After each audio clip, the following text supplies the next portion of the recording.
नमस्कार दोस्तों, OCN network में आपका स्वागत है। मैं हूं ओंकार चौधरी। देखिए, 2027 के शुरू में 5 राज्यों में चुनाव होने हैं। उत्तर प्रदेश, उत्तराखंड, पंजाब, मणिपुर, गोवा।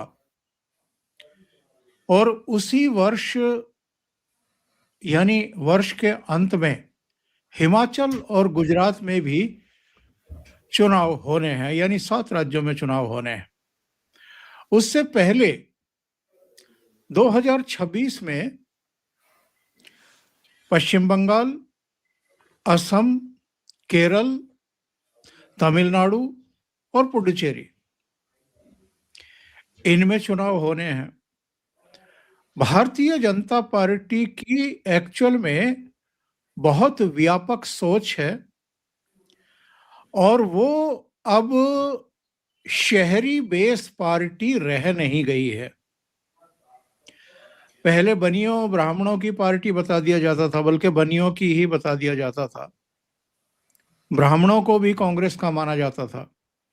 लेकिन अलग अलग कालखंड में कुछ कुछ ऐसी घटनाएं हुई हैं जिनकी वजह से कांग्रेस के साथ जो 3 सॉलिड वोट बैंक हुआ करते थे वो छिटक गए। उनमें एक मुस्लिम था, एक दलित था, एक ब्राह्मण था। और जो क्षेत्रीय ताकतें हैं अलग अलग प्रदेशों में, वो कांग्रेस की कीमत पर भी आगे बढ़ी और कुछ जातीय ब्लॉक थे उनके साथ, उनके बल पर भी उनको वो मेन बेस बना करके और मुस्लिम को, कहीं दूसरी जातियों को प्लस करके और सत्ता की सीढ़ियों तक भी चढ़ने में कामयाब हुई। उत्तर प्रदेश में 2 बार से योगी बाबा मुख्यमंत्री हैं।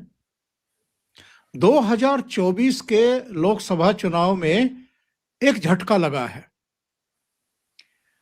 और ये माना जा रहा है कि हिंदुओं के बीच जो एक विभाजन की, वो कहते हैं ना, जैसे दूध में नींबू निचोड़ दीजिए तो पूरा दूध खराब हो जाता है, वही कोशिश की गई थी 2024 के लोकसभा इलेक्शन में। हालांकि बाद में चीजें संभल भी गई। 10 सीटों के लिए जो चुनाव हुआ था, उपचुनाव हुआ था, उनमें से 8 सीटें भारतीय जनता पार्टी ने जीत भी ली। लेकिन ये जो अखिलेश यादव पीडीए पीडीए का राग अलापते रहे हैं, इसमें सेंध लगाने के लिए भारतीय जनता पार्टी को थोड़ा समय जरूर लगा अपना प्रदेश अध्यक्ष घोषित करने में या चुनने में कि किसको चुना जाए। पिछड़ों में भी कई चेहरे थे, कई के नाम चल रहे थे, लेकिन अल्टीमेटली चुना गया पूर्वांचल से। और अगर हम बड़े ध्यान से देखें 2024 के लोकसभा चुनाव, तो पूर्वांचल में भारतीय जनता पार्टी को इस बार नुकसान उठाना पड़ा। अखिलेश यादव की समाजवादी पार्टी ने वहां पर बेहतर परफॉर्मेंस किया। तो बहुत सोच समझ करके, न केवल उत्तर प्रदेश के मद्देनजर, बल्कि 2026 की भी जो चुनौतियां हैं, 2027 की भी जो चुनौतियां हैं, और अल्टीमेटली फिर हम 2028, जिनमें बहुत महत्वपूर्ण प्रदेशों के चुनाव होते हैं, उनको भी हम क्यों भूलें। और 2029, मेरे साथ 2 खास मेहमान जुड़ गए हैं, उनको जोड़ लेते हैं और चर्चा को आगे बढ़ाते हैं। मेरे साथ बाबा रामदास जी जुड़ गए हैं और वीरेंद्र नाथ भट्ट जुड़ गए हैं। आप दोनों का बहुत स्वागत। नमस्कार। जय श्री राम। नमस्कार। वीरेंद्र जी, अब तो फाइनल हो गया है। कल रात भी हम लोगों ने चर्चा की थी और जिन चेहरों पर चर्चा हुई थी उनमें पंकज चौधरी थे। तो पंकज चौधरी एकमात्र नॉमिनेशन दाखिल हुआ है बीजेपी की तरफ से, औपचारिकता ही है। कल यानी 14 दिसंबर को भारतीय जनता पार्टी के प्रदेश अध्यक्ष की घोषणा हो जाएगी जो कुर्मी समुदाय से आते हैं, यानी इनके पीडीए के पिछड़े समुदाय से आते हैं। आपके विचार से ये जो चयन है इसको आप कैसे देखते हैं? देखिए, दो बातें हैं। पहली बात तो देर आए दुरुस्त आए। इस चुनाव में काफी विलंब हुआ, लेकिन जो हुआ वो सहज रूप से सबको स्वीकार है। और दूसरी बात यह है कि अटल बिहारी वाजपेयी जी, भूतपूर्व प्रधानमंत्री, ने एक बार कहा था कि भारतीय जनता पार्टी न तो चुनाव हारती है न जीतती है, भारतीय जनता पार्टी सीखती है। तो भारतीय जनता पार्टी को पिछले लोकसभा चुनाव में जून 2024 में बहुत नुकसान हुआ था। उसकी सीटें घट के आ गई थी 33 पे, और समाजवादी पार्टी को मिल गई थी 37 और कांग्रेस को मिल गई थी 6। उसमें कुर्मी समुदाय का, कुर्मी समाज का भारतीय जनता पार्टी से छिटक जाना एक बहुत बड़ी उसका कारण था। और 2022 के विधानसभा चुनाव में भी पिछड़े वर्ग का एक तबका बीजेपी से छिटक गया था, क्योंकि एन चुनाव के पहले जनवरी 2022 में स्वामी प्रसाद मौर्य, धर्म सिंह सैनी सहारनपुर के और दारा सिंह मऊ के, इन लोगों ने पार्टी छोड़ दी थी और ये तीनों सपा में चले गए थे। और स्वामी प्रसाद मौर्य तो खैर इलेक्शन हार गए, बाद में वो एमएलसी हो गए, और दारा सिंह चौहान बाद में पार्टी में लौट आए। इलेक्शन लड़े, बाई इलेक्शन हार गए अगस्त 2024 में, लेकिन पार्टी ने उनको विधान परिषद के माध्यम से फिर से सदस्य बनाया और मंत्री बना दिया। तो जो वामपंथी समुदाय है, जो कम्युनिस्ट है मीडिया में, वो हमेशा चाहते हैं कि हमेशा एक कॉन्फ्लिक्ट सिचुएशन हो, एक टकराव की स्थिति हमेशा बने, ताकि आगे खबरें बने। और कम्युनिस्टों का पूरे वर्ल्ड में एजेंडा यही है, हर जगह कॉन्फ्लिक्ट हो, बाइनरी हो, एक ऑपरेसर है, एक ऑपरेस्ड है। तो ऐसा कुछ नहीं हुआ, और इसको लगातार इस रूप में प्रचारित किया जा रहा था कि जैसे योगी आदित्यनाथ के खिलाफ कोई एक चुनौती के रूप में उनको खड़ा किया जा रहा है। भारतीय जनता पार्टी को कुर्मी समुदाय से, कुर्मी समाज से संवाद करने की आवश्यकता है, और जो भी उनके मन में जो भी प्रश्न है उनका समाधान करने की आवश्यकता है।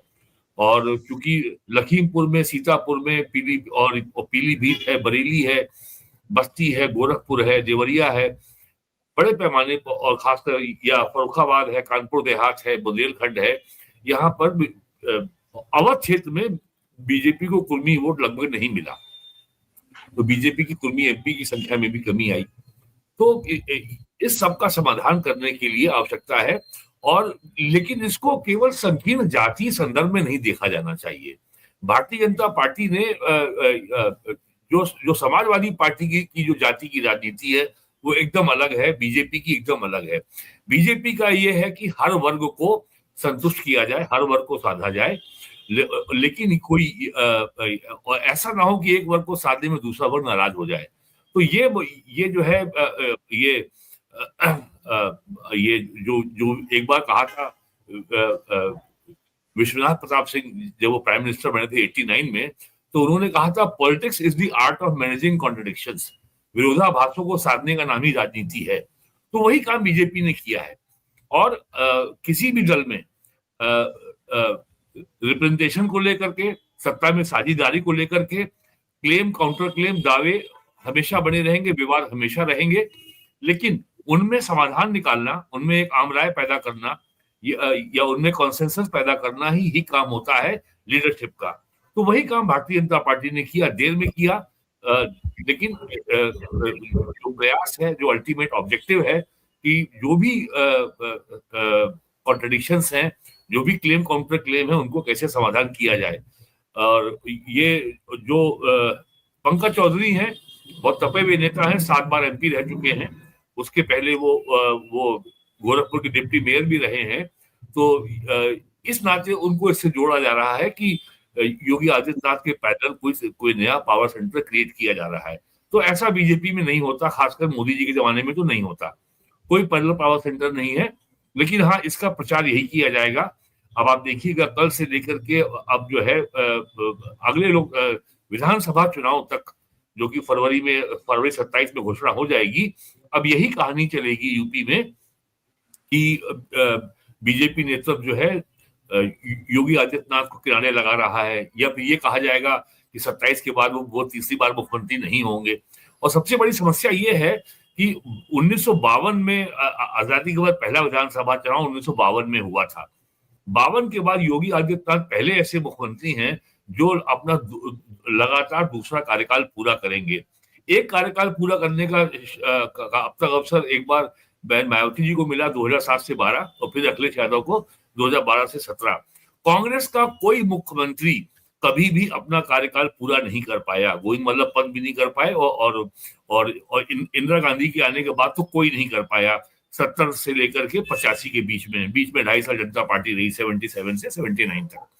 तो ये जो चुनाव है और इसमें जो देर लगी वो केवल उसका कारण भी सामने अब आ गया है, क्योंकि इतना कि सबको कैसे संतुष्ट किया जाए और पार्टी को एक ऑर्गेनाइज और वेल ऑयल मशीनरी के रूप में संगठन को कैसे मजबूत किया जाए।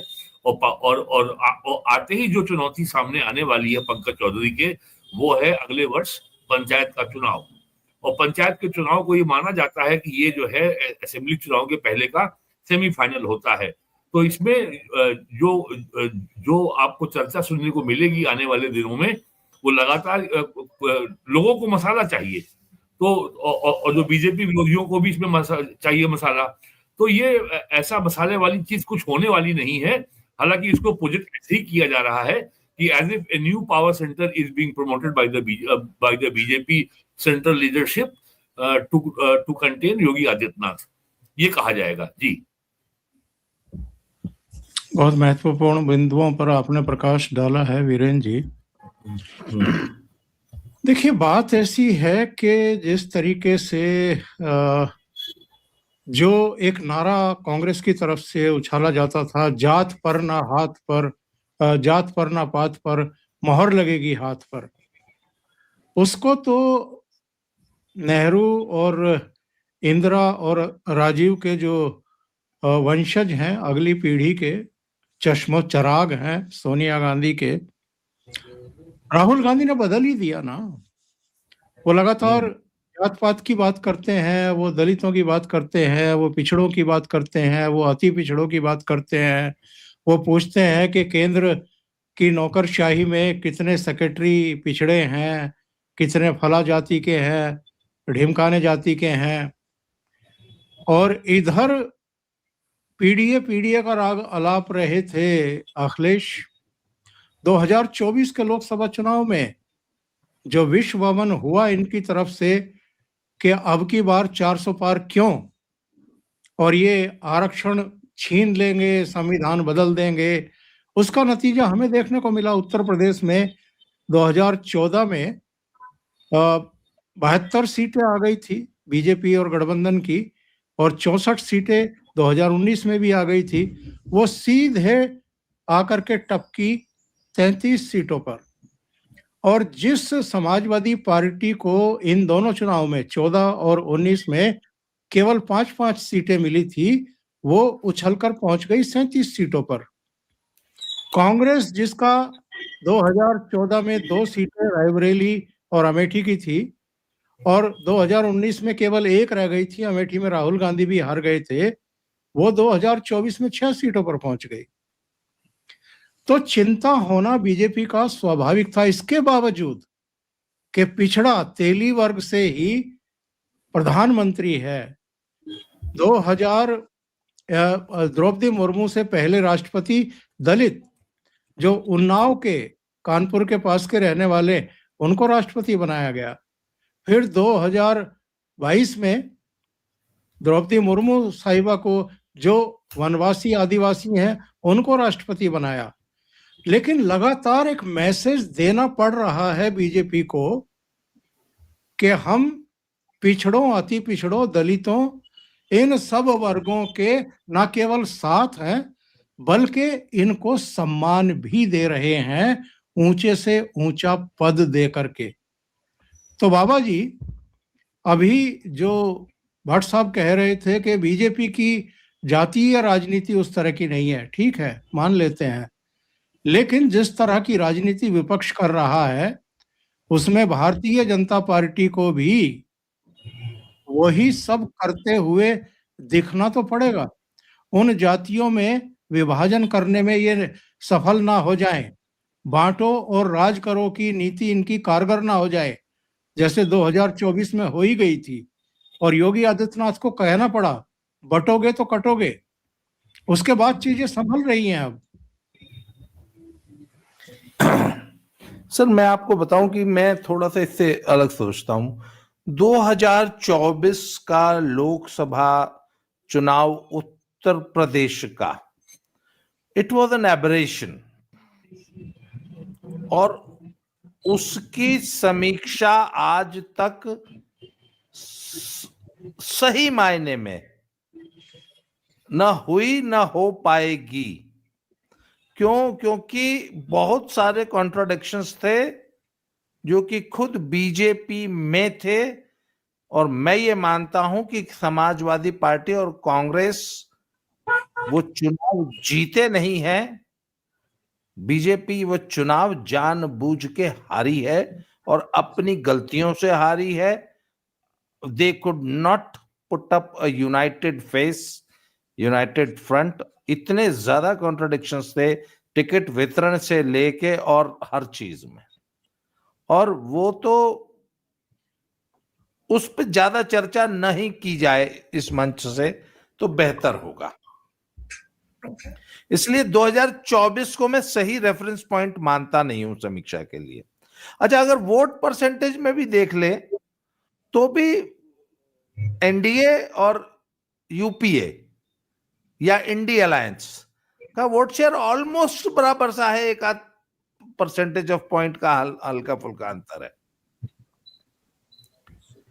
फिर बात यह कि इसमें कोई दो राय नहीं है कि राजपूत वोटर्स नाराज थे, राजपूत लीडरशिप नाराज थी, और राजपूत यदि उदासीन होता है तो वो सिर्फ अपना ही वोट खराब नहीं करता, वो अपने साथ समाज का बहुत बड़े वर्ग को प्रभावित करता है और वह भी उदासीन हो जाता है। तो राजपूतों की नाराजगी उत्तर प्रदेश में महंगी पड़ी, नंबर 1। नंबर 2, निश्चित रूप से कुर्मी वोट भी, उसमें भी बहुत जबरदस्त एक समझ लीजिए कि निराशा थी या कुछ भी कह, कुर्मी वोट भी बीजेपी को नहीं मिला 2024 में। तो निश्चित रूप से, अच्छा जहां तक बात है सर कि जातीय जो समीकरण होते हैं वह तो बिठाने ही पड़ेंगे। आप उत्तर प्रदेश बिहार जैसे राज्यों में जातीय समीकरणों को इग्नोर नहीं कर सकते। भारत में स्पेशली यूपी बिहार में आज भी जाति पर ही वोट पड़ता है। और अभी जैसे आप कह रहे थे कि भाजपा को बनियों की पार्टी माना जाता, मैंने तो ऐसे बहुत सारे कैंडिडेट देखे कि बनिया कैंडिडेट सपा ने दे दिया और सारे बनिए जो है सीट के जो है वो सपा में अपने बनिया कैंडिडेट पे वोट चले गए, तब उनका भाजपा, और ऐसे ऐसे लोगों ने सपा को वोट दिया जो कि 7 पुश्त से जो है एकदम कट्टर वाले भाजपाई थे, संगी थे। उनको उनकी कस्में ऐसी होती थी कि मैं आपको बता नहीं सकता। उनको मैंने सपा का झंडा उठाए घूमते देखा है। क्यों? क्योंकि जो है उनकी विधानसभा सीट से सपा ने एक बनिया को टिकट दे दिया था। तो सर बात यह है कि जब अपने जाति का कैंडिडेट आता है तो बहुत सारे समीकरण बदल जाते हैं। और आपने एकदम सही कहा कि इसमें जो सबसे बड़ी चुनौती थी भाजपा में, वो भाजपा के जितने बड़े छत्रप हैं सबको संतुष्ट रखना। सबसे पहले तो योगी जी, भाई उनके मुख्यमंत्रित्व में ये चुनाव लड़ा जाएगा, तो जो प्रदेश अध्यक्ष होगा उसने टिकट वितरण करना है, तो योगी जी की प्रदेश अध्यक्ष से ट्यूनिंग बहुत सही होनी चाहिए। 2024 का लोकसभा चुनाव सिर्फ टिकट वितरण पे ही तो गड़बड़ाया था। तो सबसे पहले तो जो नया प्रदेश अध्यक्ष होना चाहिए वो, उसको योगी जी की मंजूरी मिलनी चाहिए पहला। उसके बाद केशव प्रसाद मौर्य जी को भी सेट रखना है। 2 तो यही बहुत बड़े छत्रप हैं। इसके अलावा वो योगी जी का, सॉरी, मोदी जी का और अमित शाह जी का भी यस मैन होना चाहिए। उसका जो आने वाला राष्ट्रीय अध्यक्ष है उससे भी बढ़िया ट्यूनिंग होनी चाहिए। तो सर बात यह ना कि वो बहुत सारे जो है वो समीकरण बैठाने पड़ते हैं, इतना आसान वाकई। और जिस साल चुनाव होना है उस साल तो प्रदेश का अध्यक्ष चुनना वाकई एक बहुत ही टेढ़ा काम होता है। और मुझे ये बताते कहते हुए खुशी हो रही है कि भाजपा ने बहुत अच्छा चयन किया है और बहुत ही सीजन्ड पॉलिटिशियन। अच्छा, अभी आप सपा और कांग्रेस का जो इकोसिस्टम है, जो पत्रकारों का, उनकी अगर आप खबर सुन लेंगे तो बोलेंगे साहब ये तो, वो तो अभी से उन्होंने कि दिल्ली ने योगी को निपटा दिया, एक उनका विरोधी बैठा दिया, ऐसी खबरें वो पिछले 3 दिन से चला रहे हैं। तो सर ऐसा कुछ नहीं है और BJP is going to do very well in the coming elections, इसमें भी कोई दो राय नहीं है। और ये जो 2024 का लोकसभा चुनाव है उससे अखिलेश जी को और राहुल जी को खुशफहमी जरूर हो सकती है। ऐसी ही खुशफहमी अगर आपको याद हो, एक बार 2009 में भी कांग्रेस को हुई थी, जब अचानक 21 सीट वो लोकसभा की जीत गए थे। उसके बाद याद होगा 2009 के बाद जब 2012 का जब विधानसभा चुनाव हुआ था तो कांग्रेस में इस बात की सुरफुड़बुल होने लग गई थी कि मुख्यमंत्री कौन बनेगा। एक्चुअल में 2009 में तो अप्रत्याशित सीटें कांग्रेस को इसलिए मिल गई थी क्योंकि कल्याण सिंह मुलायम सिंह के साथ आ गए थे जी, और उससे काफी लोग नाराज हो गए थे, मुसलमान नाराज हो गए थे। मुसलमान, तो और मुसलमानों ने ठान लिया था कि मुलायम सिंह को एक बार सबक सिखा देना है। वही वही वही मैं तो एक सर खबर बात है और कि एक खबर और जी, दिखाना चाहता हूं आपको और दर्शकों को। ये खबर है साहब, आरएसएस का मैसेज, योगी पर सवाल उठाया तो बागी मानेंगे, हिंदुओं में एकता रखें, अनबन की खबरें कंट्रोल करें, आरएसएस बीजेपी मीटिंग की इनसाइड स्टोरी। और इसमें यह कहा गया है कि यूपी में 2027 में होने वाला विधानसभा चुनाव सीएम योगी आदित्यनाथ के नेतृत्व में लड़ा जाएगा। उनके नेतृत्व पर जो सवाल उठाएगा उसे बागी माना जाएगा। ये मैसेज सिर्फ राज्य ही नहीं, राष्ट्रीय नेतृत्व के लिए भी है। राष्ट्रीय स्वयंसेवक संघ यानी आरएसएस का ये मैसेज बीजेपी लीडरशिप के लिए है। 2 दिसंबर को लखनऊ में आरएसएस और बीजेपी की मीटिंग थी। सोर्स बताते हैं कि बैठक में उठे मुद्दे और मैसेज दोनों आरएसएस ने तय किए। बैठक में मोहर लगा दी गई कि यूपी में योगी ही चेहरा है। आरएसएस का टिकट बंटवारे से लेकर मुद्दे तय करने में भी दखल रहेगा। हालांकि ये मुझे चंडू खाने की लगती है जो ये अभी जो सेंटेंस आया है, क्योंकि आरएसएस एज सच सीधे हस्तक्षेप करता नहीं है कभी। एक मैसेज ये भी दिया गया कि लोकसभा चुनाव की तरह बीजेपी आरएसएस के बीच मतभेद नहीं है। इस मीटिंग से पहले 24 नवंबर को आरएसएस चीफ मोहन भागवत और सीएम योगी आदित्यनाथ अयोध्या में मिले थे। क्या ये आरएसएस के मिशन यूपी की शुरुआत है? ये सवाल हमने दिल्ली और यूपी में आरएसएस से जुड़े पदाधिकारियों, बीजेपी नेताओं और एक्सपर्ट से भी पूछा। लखनऊ में 4 घंटे, सवा 4 घंटे तक ये मीटिंग हुई है। यानी अगर हम इसका दूसरे तरीके से भी संज्ञान लेना चाहें खबर का, तो आरएसएस की तरफ से एक संकेत है कि अब से लेकर के 2027 के विधानसभा चुनाव तक कान दबा करके रहिए, बयानबाजी मत करिए, ये संदेश और संकेत देने की कोशिश मत करिए कि नेतृत्व को लेकर के, लीडरशिप को लेकर के कहीं किसी भी तरह की कोई खटपट है या किसी तरह का मतभेद है। वीरेंद्र जी, देखिए, आरएसएस की मीटिंग खाली अभी नहीं हुई है। आप याद करिए, अभी अगस्त 2025 में योगी आदित्यनाथ जी की और आरएसएस प्रमुख मोहन भागवत की मथुरा में बहुत लंबी बैठक हुई थी और उसके बाद गोरखपुर में भी हो चुकी है। तो योगी आदित्यनाथ को लेकर के कभी कहीं कोई संशय था ही नहीं। और अगर इस तरीके से अगर एक प्रदेश के अध्यक्ष की नियुक्ति के लिए अगर कोई संशय उठाया जाएगा तो फिर तो बीजेपी संगठन को अपने काम ही करना बंद कर दे फिर तो ये जो है। और मैंने तो कभी नहीं देखा कि पिछले 80 सालों में कोई किसी प्रदेश का मुख्यमंत्री का 8 सालों में अंतर्राष्ट्रीय प्रोफाइल बन गया हो। Yogi Adityanath is only chief minister of India जिसको जो लगातार इंटरनेशनल मीडिया में उनके ऊपर विशेष फोकस करता है। और जिस तरीके से इंडिया एक कल्चरल सिविलाइजेशन पर्सनालिटी को उन्होंने निखारा है, जिस तरीके से बांग्लादेश में पिछले वर्ष अगस्त 5 2024 को जो वहां तख्ता पलट हुआ और जो हिंदुओं के खिलाफ अत्याचार हुआ, जिस तरीके से उन्होंने खुल के स्टैंड लिया बांग्लादेश के हिंदुओं के पक्ष में, भारत का कोई नेता नहीं बोला। और जिस उसके बाद पिछले वर्ष नवंबर में जब संभल में एएसआई के को आदेश दिया था, आर्कियोलॉजिकल सर्वे ऑफ इंडिया को आदेश दिया था लोकल कोर्ट ने वहां सर्वे के लिए, वहां जिस तरीके से एएसआई टीम पे हमला किया गया और उसके बाद गोली चली, उसमें 7 लोग मारे गए। और उसके बाद जिस तरीके से संभल का उद्धार हुआ है, 68 में 54 तीर्थ खोज लिए गए हैं, 19 कूप खोज लिए गए हैं। और जो संभल का जो एक सनातन धर्म की एक सांस्कृतिक नगरी थी, और जिस तरीके से उसका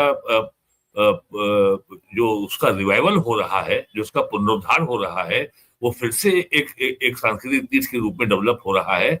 बड़े पैमाने पर जो हिंदू वहां पे पलायन कर गए थे, जहां कभी हिंदू 50% हुआ करते थे, आज वो 14-15% रह गए हैं। बड़ी संख्या में जिनकी जमीनें छीन ली गई थी, घर छीन लिए गए थे, उनको वापस दिलाए गए हैं और वहां पर अब परिक्रमा यात्रा भी शुरू हो रही है। तो ये सब चीजें इतनी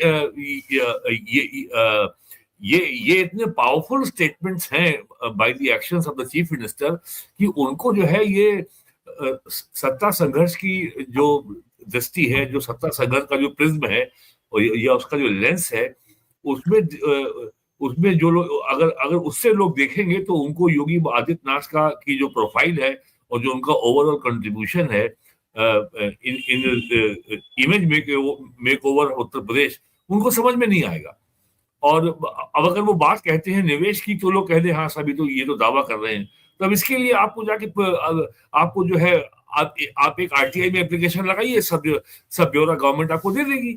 तो ये जो है सत्ता संघर्ष की कहानी और उसको उठाया, उसको गिराया, ये सब चलता रहेगा। ये सब जो है दैनिक जीवन का हिस्सा है। और जो भारत के बारे में कहा जाता है कि भारत विश्व की सबसे संगठित और अनुशासित अराजकता है। India is the most organised and disciplined anarchy of the world. तो ये हमारा जीवन शैली है, हम ऐसे ही रहेंगे, ऐसे ही चलेंगे।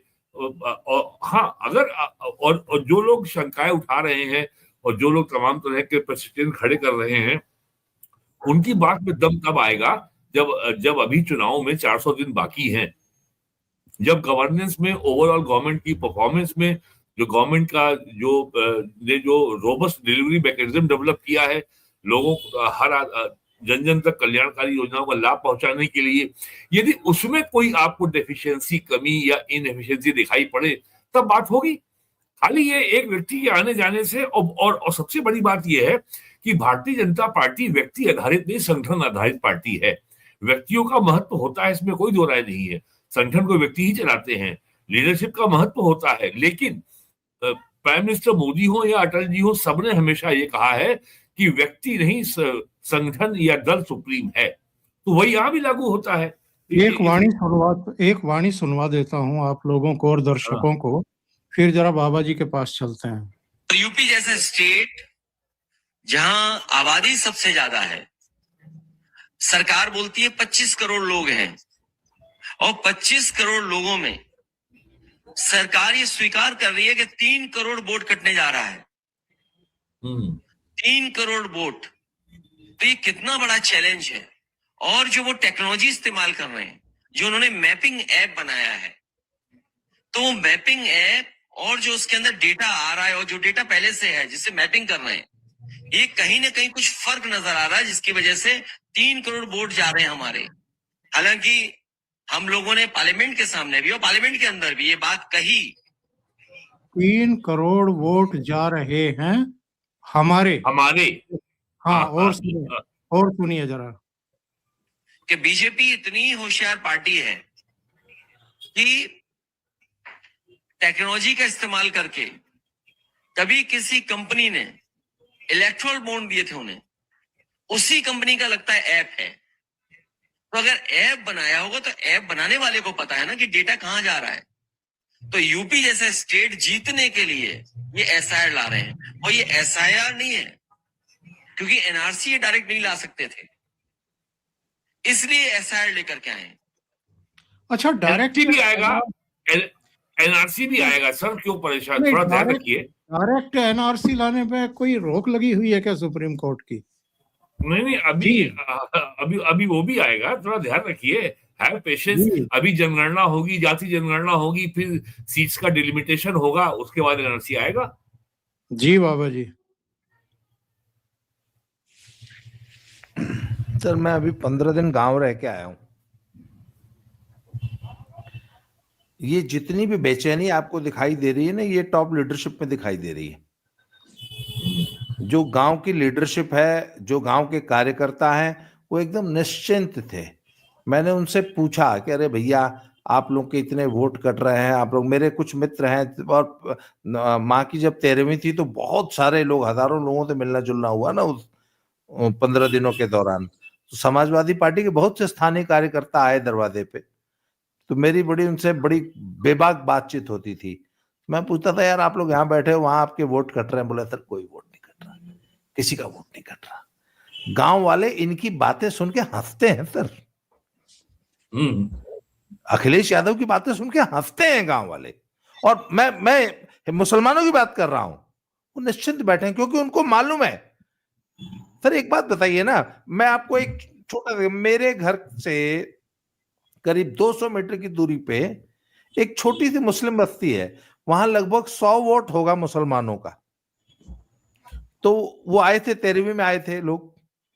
तो मैंने उनसे पूछा कि भैया तुम्हारे टोले का कितना वोट कटा है? बोला जी, एक भी नाजायज वोट नहीं कटा, नॉट इवन अ सिंगल। तो सर ये जो फोबिया क्रिएट कर रहे हैं ना अखिलेश यादव, इनसे इनकी खुद की जो वो हताशा, नर्वसनेस झलक रही है। और ये मैं आपको बता रहा हूं सर, अभी से अपने कार्यकर्ताओं को एक रीजन दे रहे हैं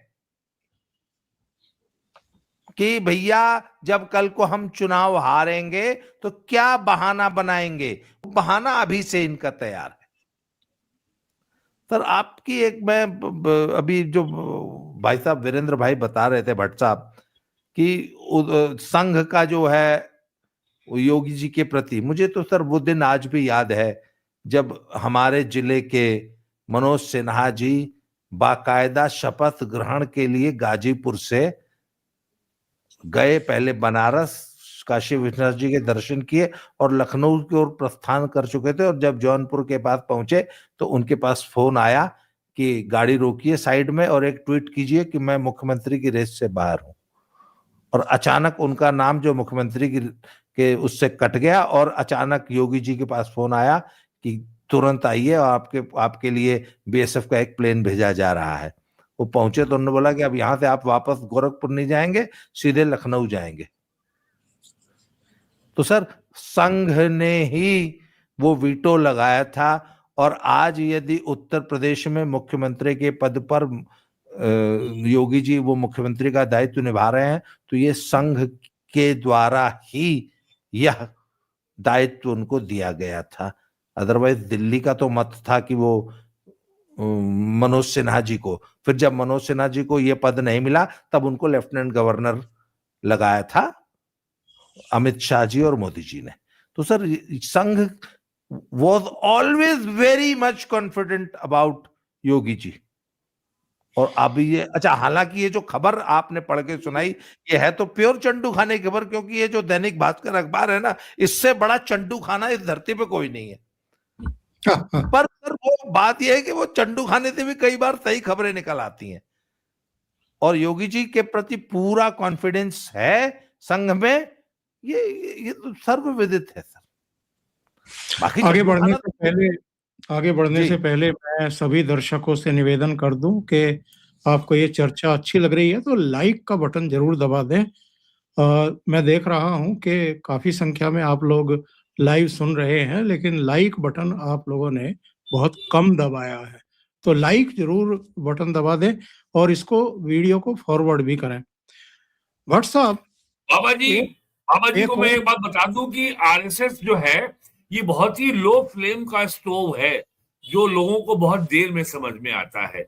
आरएसएस में कभी जलवा दिखाने की राजनीति नहीं होती है, बहुत सहज और स्वाभाविक और बड़े धैर्य के साथ वहां काम किया जाता है और वो हर एजेंडा को के ऊपर वो बहुत ही उनका दृष्टिकोण बड़ा दीर्घकालिक होता है। और ये जो क्विक फिक्स पॉलिटिक्स है, जो इंस्टेंट पॉलिटिक्स जो कांग्रेस में और समाजवादी पार्टी में होती है, उस तरह की राजनीति बीजेपी ने कभी की ही नहीं है। मैं ये कह रहा था कि आप लोग ये आरोप लगाते रहते हैं कि विपक्ष के पास मुद्दा नहीं है, मुद्दा नहीं है, मुद्दा नहीं है। सुनिए आप, मुद्दे तो हैं इनके पास और इनका कहना ये है कि जब तक बीजेपी नहीं हटेगी तब तक ये चीज भी नहीं हट पाएगी। सुन लीजिए। देखिए, बीजेपी नहीं हटेगी तो पॉलिटिशियन नहीं हटेगा। पॉलिटिशियन हटाने के लिए बीजेपी हटाना जरूरी है। अगर उन्होंने 11 साल में किया होता तो हमारी हवा की एयर क्वालिटी बेहतर होती, एयर क्वालिटी इंडेक्स बेहतर होता, हमारी नदियां जो खराब हो गई जिसका बीओडी सीओडी डिसॉल्व ऑक्सीजन खराब है पैरामीटर्स वो बेहतर होते, हमारी जमीन जो खराब हो रही है पॉल्यूशन से नुकसान जमीन को हो रहा है, किसान का नुकसान हो रहा है, वो बेहतर होता। इनको तो ये बताना चाहिए था कि 11 साल में इन्होंने क्या काम किया है और 10 साल होने जा रही यूपी की सरकार में इन्होंने क्या काम किया पॉल्यूशन को बेहतर करने के लिए, या हम एयर क्वालिटी को बेहतर करते, क्या किया आपने ऑटोमोबाइल सेक्टर में, ट्रैफिक मैनेजमेंट। आप सब लोग संवेदनाहीन मनुवादी लोग हैं। आप लोगों के घर में बड़े बड़े महंगे महंगे एयर प्यूरिफायर लगे हैं। आप क्या जाने अखिलेश यादव ऐसे गरीब आदमी का दर्द क्या होता है? वो सब गरीब लोग हैं। आपके पास तो एयर प्यूरिफायर लगे, आपको क्या मालूम क्या होता है कि एयर पोल्यूशन क्या होता है, एयर क्वालिटी क्या होता है। बाबा जी के पास भी एयर प्यूरिफायर लगा होगा। मैं गया था एक बार इनकी झोंपड़ी में, तो काफी जीर्ण शीर्ण अवस्था में थी और बरसात हो रही थी तो झोंपड़ी चूभ भी रही थी। तो बहुत गरीब परिवार से जो है ये हैं।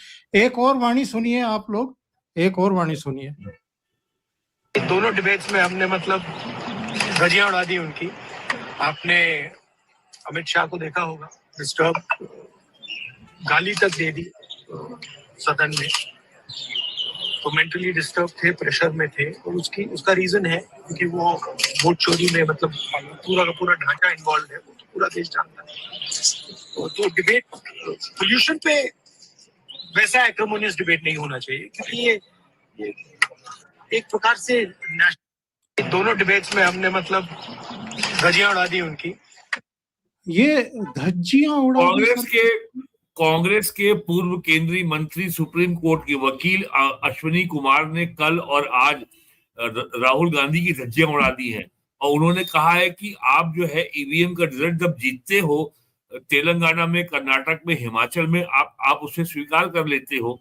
जब आप हारते हैं तो आप सवाल उठाते हैं, then you lose moral credibility और आप अपने ही कैंपेन जो आपका ईवीएम के खिलाफ है आप उसे डाइल्यूट कर देते हो। या तो आप कहो कि हम इलेक्शन नहीं लड़ेंगे जब तक ईवीएम नहीं हटेगी, लेकिन जब मीठा मीठा गप कड़वा कड़वा थू तो आपका कोई नैतिक आधार ही नहीं बनता, कोई आपका स्टैंड ही नहीं बनता, कोई नैरेटिव नहीं बनता। आप अपने नैरेटिव को स्वयं डिफीट कर देते हो। ये उन्होंने कल बहुत साफ कहा है और आज सुबह भी तमाम टीवी चैनलों में उन्होंने अपना ये बयान दिया है।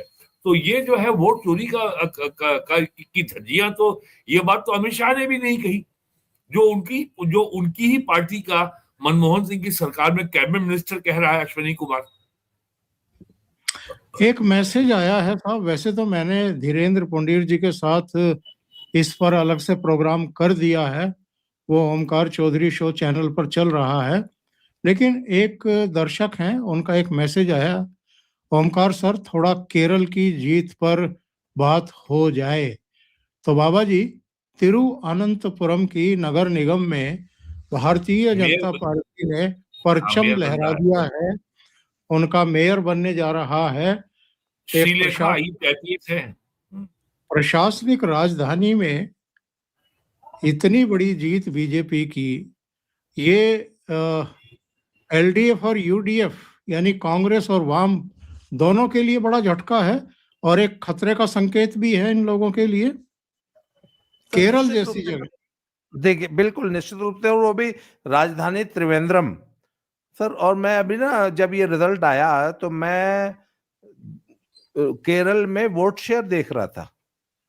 केरल में बीजेपी के पास 18% मत के लेवल तक बीजेपी पहुंच चुकी है, और कोई भी पार्टी जो 18-20 का लेवल टच कर रही है ना, वो सत्ता से सिर्फ एक कदम दूर होती है। आपको ध्यान होगा 2014 से पहले हरियाणा में बीजेपी 2 विधायकों की पार्टी हुआ करती थी, और वो 2 भी जीतेंगे कि नहीं जीतेंगे और कौन से 2 जीतेंगे इसकी गारंटी नहीं होती थी। और मैक्सिमम 17 विधानसभा सीटें बीजेपी वो तो की। गठबंधन में, वो तो गठबंधन की वजह से। सबसे बड़ी बात यह है कि केरल में UDF और LDF के बीच में सत्ता परिवर्तन केवल 1% वोट से होता है, और बीजेपी ने इस खेल को वहां पे हमेशा एक बार LDF एक बार कांग्रेस लेड UDF, लेकिन बीजेपी ने इस खेल को बिगाड़ दिया है और वहां पे लेफ्ट फ्रंट का जो है LDF वो लगातार 2 बार सत्ता में आ गया है। पहली बात तो बीजेपी ने ये मूलभूत परिवर्तन केरल की राजनीति में कर दिया है। अब अगर बीजेपी अगले विधानसभा चुनाव में 20% क्रॉस कर गई तो कौन अरब सागर में गिरेगा, ज्यादा गहरे डूबेगा, LDF की UDF, ये कहना मुश्किल है आज की तारीख में।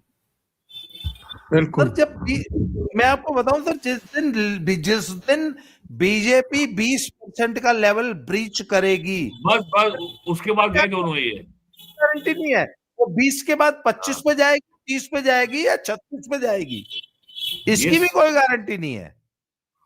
इसलिए बीजेपी उस थ्रेशोल्ड को क्रॉस करने के अब नजदीक पहुंच चुकी है। और एक उनका MP इलेक्ट हो चुका है 2024 में। अच्छा सर, MP इलेक्ट हो चुका है लोकसभा का। और एक चीज सुनिए, पंजाब में भी बीजेपी अब 18% का लेवल ब्रीच करके 26-27% पे जाने के लिए तैयार है। अगर वो अकेले लड़ेंगे तभी, अगर उन्होंने अकाली से अलायंस कर लिया तो वो उनके लिए आत्मघाती होगा। अकालियों के साथ नहीं जाएगी बीजेपी अब सर। ये हालांकि नहीं, अभी सर अभी कुछ भी कहना जल्दीबाजी होगा, क्योंकि जो पंजाब की जो स्थानीय परिस्थितियां है ना, उस पे एक अलग से प्रोग्राम करेंगे सर। पर केरल का सर, केरल ने तिरुवनंतपुरम के लोकल बॉडीज के रिजल्ट ने निश्चित रूप से आज देश के बड़े बड़े नेताओं को चौंकाया होगा और बहुत लोगों की नींद हराम। कलकत्ता में भी आज करवटें बदलेंगे कुछ लोग जी, काफी देर तक नींद नहीं आएगी। बहुत बहुत धन्यवाद आप दोनों का जुड़ने के लिए, इतना समय निकालने के लिए। दर्शकों का भी धन्यवाद। अंत में एक निवेदन, अगर आपको ये कार्यक्रम अच्छा लगा है तो लाइक का बटन दबाएं, इसको वीडियो को फॉरवर्ड करें, अग्रसारित करें, शेयर करें अपने मित्रों और ग्रुप्स में। इसके अलावा अभी तक चैनल आपने सब्सक्राइब नहीं किया है तो जरूर सब्सक्राइब करें। सहयोग करना है तो नीचे लिंक दिए हुए हैं, सहयोग भी कर सकते हैं। बाबा जी का चैनल है स्लो जिंदगी और बाबा की हरी खोटी, तो उसको भी सहयोग करें और सब्सक्राइब भी करें। बहुत बहुत धन्यवाद आप सभी। प्रणाम। नमस्ते।